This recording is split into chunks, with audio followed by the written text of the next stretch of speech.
রোহিঙ্গা প্রত্যাবাসন বাংলাদেশের জন্য এক নতুন জটিলতার নাম।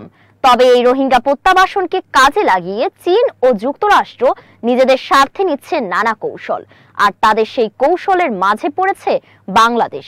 বাংলাদেশকে এখন প্রতি পদক্ষেপ নিতে হচ্ছে হিসেব করে। মিয়ানমারের জান্তা সরকার দুর্বল হয়ে পড়লেও আসল চ্যালেঞ্জ মিয়ানমারের শান্তি ফিরিয়ে রোহিঙ্গাদের নিজ দেশে ফেরত পাঠানো।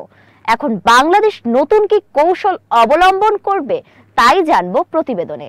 বাংলাদেশে আশ্রয় নেওয়া প্রায় 10 লাখ রোহিঙ্গা এখন জাতীয় ও আন্তর্জাতিক অঙ্গনে এক জটিল সমীকরণের নাম। তাদের নিজ ভূমি মিয়ানমারের রাখাইনে ফেরত পাঠানোর প্রক্রিয়ায় যুক্ত হয়েছে বহু আন্তর্জাতিক খেলোয়াড়।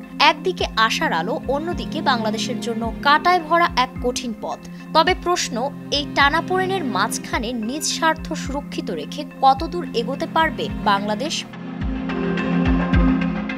2017 সালের ডিসেম্বর মাসে মিয়ানমারের সামরিক বাহিনীর দ্বারা শুরু হওয়া গণহত্যা থেকে পরিত্রাণ পেতে প্রায় 3 লাখের মতো রোহিঙ্গা বাংলাদেশে আশ্রয় নেয়। কিন্তু ধীরে ধীরে সেই সংখ্যা বেড়ে 10 লাখ ছাড়িয়ে গিয়েছে। তবে রোহিঙ্গাদের নিজ ভূমিতে ফেরাতে বাংলাদেশ এখন আর নির্ভর করতে পারছে না একক কোনো দেশ বা শক্তির উপর। কারণ এখন সবচেয়ে বেশি যা প্রয়োজন তা হলো আরাকানে একটি ন্যূনতম স্থিতিশীল পরিস্থিতি। মিয়ানমারের রাখাইনে এখন একরকম দ্বৈত শাসন ব্যবস্থা চলছে। সামরিক জান্তা সরকার যেখানে আনুষ্ঠানিক ক্ষমতার দাবিদার, সেখানে আরাকান আর্মি বাস্তবে অনেকখানি ডিফ্যাক্টো নিয়ন্ত্রণ ধরে রেখেছে। এই দ্বন্দ্বের ফাঁকেই সক্রিয় হয়ে উঠেছে চীন কেন্দ্রিক বলয়, আবার পাল্টা চালে মাঠে নেমেছে যুক্তরাষ্ট্র। এই জটিলতাকে অনেকেই সংকট ভাবলেও কিছু বিশ্লেষক এটিকেই দেখছেন সুযোগ হিসেবে। কারণ কোনো পক্ষের পূর্ণ নিয়ন্ত্রণ না থাকা অবস্থায় আন্তর্জাতিক অংশীদারদের সাথে সমন্বয় করে একটি মানবিক করিডোর গড়ে তোলা যেতে পারে। এর মাধ্যমে রোহিঙ্গাদের ধাপে ধাপে রাখাইনে ফেরত পাঠানো সম্ভব।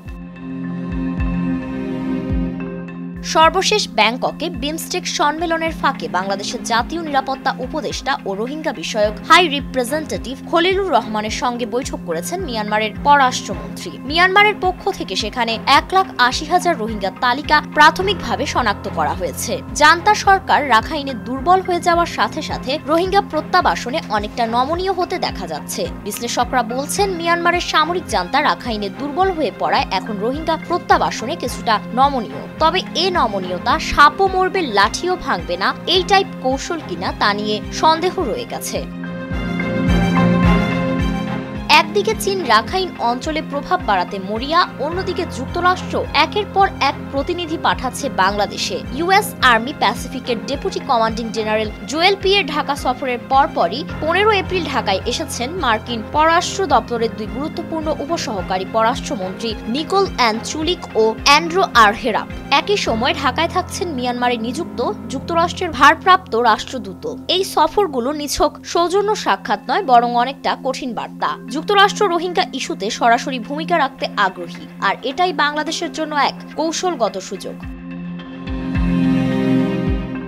বর্তমান পরিস্থিতি রোহিঙ্গা প্রত্যাবাসনের জন্য যেমন জটিল, তেমনি সম্ভাবনাময়। বাংলাদেশের সামনে এখন চ্যালেঞ্জ শুধু জান্তা বা বিদ্রোহীদের সঙ্গে সমন্বয়ের নয়, বরং জাতিসংঘ ও আন্তর্জাতিক মহলকে কার্যকরভাবে যুক্ত করারও।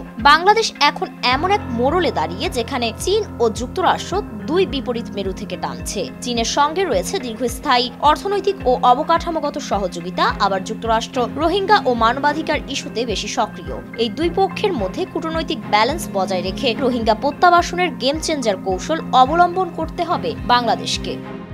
ফারিন রহমান প্রীতি, নয়া দিগন্ত।